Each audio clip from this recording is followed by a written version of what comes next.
ವೀಕ್ಷಕರೇ, ಕಳೆದ 4-5 ದಿನಗಳಿಂದ ಇಡೀ ದೇಶ ನೀಟ್ ನಿಗಿಯಲ್ಲಿ ಮುಳುಗಿದೆ. ಪ್ರಶ್ನೆ ಪತ್ರಿಕೆ ಸೋರಿಕೆಯನ್ನೇ ಬಂಡವಾಳ ಮಾಡಿಕೊಂಡಿರುವಂತಹ ಕಾಂಗ್ರೆಸ್ ಕೇಂದ್ರ ಸರ್ಕಾರದ ವಿರುದ್ಧ ಸಮರ ಸಾರಿದೆ. 5 ದಿನಗಳಿಂದ ಮುಂಗಾರು ಅಧಿವೇಶನ ನಡೆಯದಂತೆ ಮಾಡಿದೆ.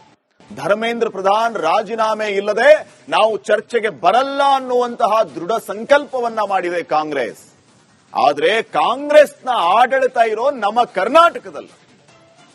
ಕರ್ನಾಟಕ ರಾಜ್ಯದಲ್ಲಿ ಕಾಸು ಕೊಟ್ಟವರಿಗಷ್ಟೇ ಸರ್ಕಾರಿ ಉದ್ಯೋಗ ಗ್ಯಾರಂಟಿಯನ್ನು ಸ್ಕೀಮ್ ನಡೀತಾ ಇದೆ.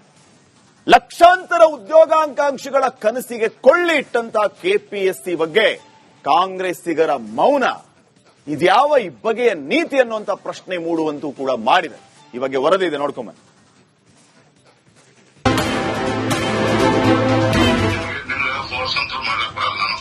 ಇಲ್ಲ ಸರ್, ನಿಮ್ಗೆ ಇಂಟ್ರೆಸ್ಟ್ ಇತ್ತು ಏನ್ರಿ ಮಾಡ್ರಿ, ನಿಮಗೆಲ್ಲ ಬೇರೆ ಯಾರೇ ಮಾಡಿಕೊಡ್ತಿದ್ರು ಅಲ್ಲೇ ಮಾಡಿಸ್ಕೊಳ್ಳಿ, ಸಂತೋಷ ಇದೆ.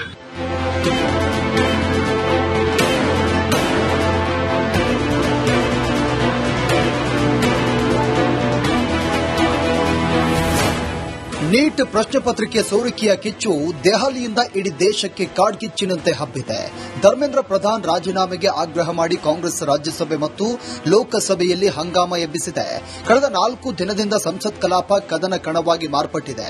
ದೆಹಲಿಯಲ್ಲಿ ನೀಟ್ ನಿಗಿ ಜೋರಾದ ಹೊತ್ತಲ್ಲೇ ಈಗ ಕಾಂಗ್ರೆಸ್ ಆಡಳಿತದಲ್ಲಿರುವಂತಹ ಕರ್ನಾಟಕದಲ್ಲಿ ಮತ್ತೊಂದು ಮೆಗಾ ಹಗರಣ ಬಯಲಾಗಿದ್ದು, ಸೀಕ್ರೆಟ್ ಆಪರೇಷನ್ನಲ್ಲಿ ಕೆಪಿಎಸ್ಸಿಯ ಭಾರೀ ಕರ್ಮಕಾಂಡ ಬಯಲಾಗಿದೆ.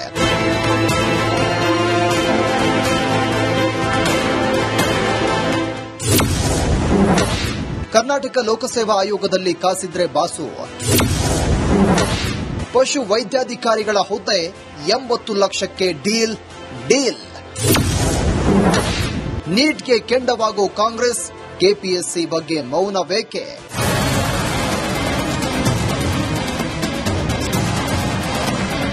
ಪ್ರಿಯ ವೀಕ್ಷಕರೇ, ನಾವು ತೋರಿಸ್ತಿರೋ ಈ ಕಟ್ಟಡವನ್ನ ಮತ್ತೊಮ್ಮೆ ಕಣ್ತುಂಬ ನೋಡ್ಕೊಂಡ್ಬಿಡಿ. ಇದು ಕರ್ನಾಟಕದ ಕೋಟ್ಯಾಂತರ ಯುವಕರ ಉದ್ಯೋಗದ ಕನಸಿಗೆ ಬೆಂಕಿ ಇಟ್ಟಿರುವಂತಹ ಕಟ್ಟಡ. ಪ್ರಶ್ನೆ ಪತ್ರಿಕೆ ಸೋರಿಕೆ, ಪರೀಕ್ಷೆಯಲ್ಲಿ ಅಕ್ರಮ, ಉದ್ಯೋಗ ಭರ್ತಿಯಲ್ಲಿ ಭ್ರಷ್ಟಾಚಾರ, ಹೀಗೆ ಸಾಲು ಸಾಲು ಕರ್ಮಕಾಂಡಗಳ ತವರು ಮನೆ ಅದೇ ಕರ್ನಾಟಕ ಲೋಕಸೇವಾ ಆಯೋಗ ಅಲಿಯಾಸ್ ಕೆಪಿಎಸ್ಸಿ.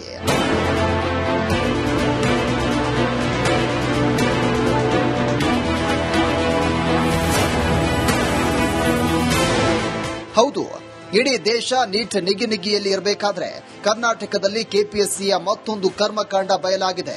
ಈ ಹಿಂದೆ ಕೆಪಿಎಸ್ಸಿಯ ಅಧ್ಯಕ್ಷರಾಗಿದ್ದ ಶಿವಶಂಕರಪ್ಪ ಸಾಹುಕಾರ್ ತಮ್ಮ ಪುತ್ರಿಯರಿಗೆ ಅಕ್ರಮವಾಗಿ ಕೆಲಸ ಕೊಟ್ಟು ಸಿಕ್ಕಿ ಹಾಕಿದ್ದು ಹಳೆ ವಿಚಾರ.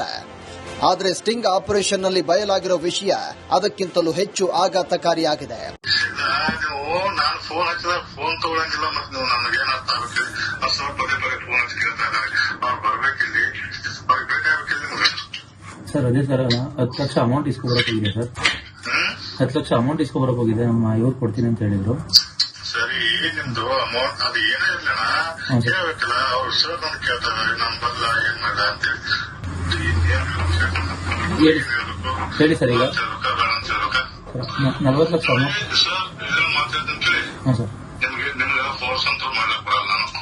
ಇಲ್ಲ ಸರ್, ನಿಮ್ಗೆ ಇಂಟ್ರೆಸ್ಟ್ ಇತ್ತು ಏನ್ರಿ ಮಾಡ್ರಿ, ನಿಮಗೆಲ್ಲ ಬೇರೆ ಯಾರೇ ಮಾಡಿಕೊಡ್ತಿದ್ರು ಅಲ್ಲೇ ಮಾಡಿಸ್ಕೊಳ್ಳಿ, ಸಂತೋಷ ಇದೆ. ನೋಡಿದ್ರಲ್ಲ ವೀಕ್ಷಕರೇ, ಕೆಪಿಎಸ್ಸಿಯಲ್ಲಿ ಕೇಳಿದಷ್ಟು ಕಾಸು ಕೊಟ್ರೆ ಸಾಕು, ನಿಮಗೆ ಬೇಕಾದ ಹುದ್ದೆ ನಿಮ್ಮ ಕೈ ಸೇರುತ್ತೆ.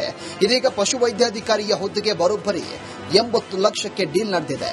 ಕೆಪಿಎಸ್ಸಿ ಮಾಜಿ ಅಧ್ಯಕ್ಷ ಶಿವಶಂಕರ್ ಎಸ್ ಸಾಹುಕಾರ್ ಅವರ ಸಂಬಂಧಿಗೆ ಏಜೆಂಟ್ಗಳ ಮೂಲಕ ಸೀಟ್ ಕೊಡಿಸಲಾಗಿದೆ ಅನ್ನೋ ಆರೋಪ ಕೇಳಿಬಂದಿದೆ. ಅದೇನಾಗಿದೆ, ಅವರ ಆಪ್ತ ಕ್ಲೋಸ್ ರಿಲೇಟಿವ್ ಅವ್ರದೆಲ್ಲ ಡೀಟೇಲ್ಸ್ ನಾವೀಗ ಫೈಲ್ ಮಾಡ್ತಾ ಇದೀವಿ.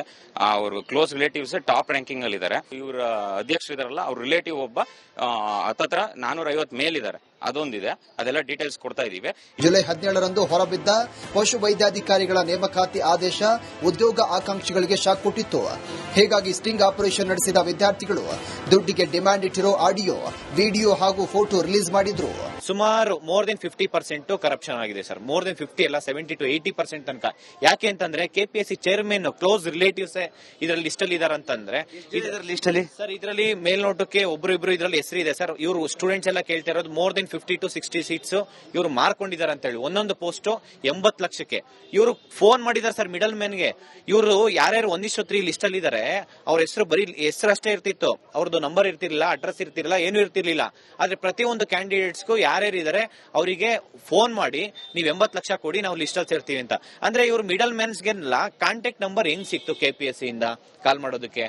ಈಗ ನಾನು ಕೂಡ ನಂದು ಎಲಿಜಿಬಿಲಿಟಿ ಲಿಸ್ಟ್ ಅಲ್ಲಿ ಇತ್ತು, ಬಟ್ ಯಾರಿಗೆ ಗೊತ್ತು ನಂದನ್ನ ಪ್ರೊವಿಷನಲ್ ಲಿಸ್ಟ್ ಅಲ್ಲಿ ತೆಗ್ದಾಕಿರ್ಬೋದು. ಅವರಿಗೆಲ್ಲ ಇದ್ ಮಾಡಿ ಈಗ ನಾವು ಈಗ 8 ವರ್ಷ ಆದ್ಮೇಲೆ ಡೀಲಿಂಗ್ ನಡೆದ್ರೆ ಎಷ್ಟು ಕಾಸು ಕೊಟ್ರೆ ಹುದ್ದೆ ಸಿಗುತ್ತೆ ಸರ್? 70 to 80 lakh. ಎಲ್ಲಿಂದ ತರಬೇಕು ಇದನ್ನ? ಮನೆ ಮಠ ಎಲ್ಲ ಮಾರಿ ತಗೊಂಡ್ಬರ್ಬೇಕಾ?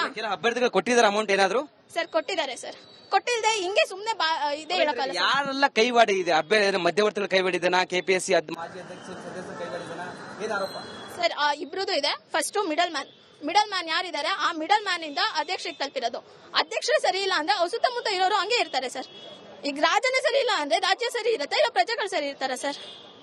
ಇನ್ನು ಪಶು ವೈದ್ಯಾಧಿಕಾರಿಗಳ ನೇಮಕಾತಿಯಲ್ಲಿ ಅಕ್ರಮ ನಡೆದಿರೋ ಬಗ್ಗೆ ರಿಪಬ್ಲಿಕ್ ಕನ್ನಡದ ಜೊತೆ KPSC ಕಾರ್ಯದರ್ಶಿ ಜ್ಯೋತಿ ಕೆ ಮಾತನಾಡಿದ್ದು, 1 ತಿಂಗಳ ಹಿಂದೆ ಕಾಂತರಾಜು ನಮಗೆ ದೂರು ನೀಡಿದ್ರು. ನಾವು ವಿಧಾನಸೌಧ ಪೊಲೀಸ್ ಠಾಣೆಯಲ್ಲಿ FIR ದಾಖಲು ಮಾಡಿದ್ವಿ. ಈ ಬಗ್ಗೆ ಉನ್ನತ ಮಟ್ಟದ ತನಿಖೆ ಆಗಲಿ ಅಂತ ಮನವಿ ಮಾಡಿದ್ರು. ವೈದ್ಯಾಧಿಕಾರಿ ಪರೀಕ್ಷೆ ಬಗ್ಗೆ ನಮಗೆ 1 ತಿಂಗಳ ಹಿಂದೆನೆ ಅವರು ದೂರು ಕೊಟ್ಟಿದ್ರು. ಕಾಂತಕುಮಾರ್ ಅನ್ನೋರು ಅಕ್ಸ ಸಂಘಟನೆಯ ಅಧ್ಯಕ್ಷರು. ಅದನ್ನು ನಾವು ವಿಧಾನಸೌಧ ಪೊಲೀಸ್ ಸ್ಟೇಷನ್ಗೆ ಇಮಿಡಿಯೇಟ್ ಆಗಿ ದೂರು ಕೊಟ್ಟು ದೂರು ದಾಖಲಿಸಿದೀವಿ. FIR ಕಾಪಿ ಕೂಡ ಬಂದಿದೆ. ಮತ್ತು ನಾವು ಅದಕ್ಕೆ ವಿಚಾರಣೆ ಏನಾಗ್ತಾ ಇದೆ ಅನ್ನೋದ್ರ ಬಗ್ಗೆನೂ ಫಾಲೋ ಅಪ್ ಮಾಡಿದೀವಿ. ಸೊ ಮಾಹಿತಿ ಕೊಟ್ಟಿದ್ದಾರೆ, ಯಾರು ಇಬ್ಬರನ್ನ ಬಂಧಿಸಿದ್ದೀವಿ ಸಂಬಂಧಪಟ್ಟವ್ರನ್ನ ಅಂತ. ಅಭ್ಯರ್ಥಿಗಳಿಗೆ ಹೇಳಿದ್ವಿ, ನಿಮ್ಗೇನಾದ್ರೂ ಆತರ ಇದ್ರೆ ನಮಗೆ ಕೊಟ್ರೆ ನಾವು ಮಾಡ್ತೇವೆ.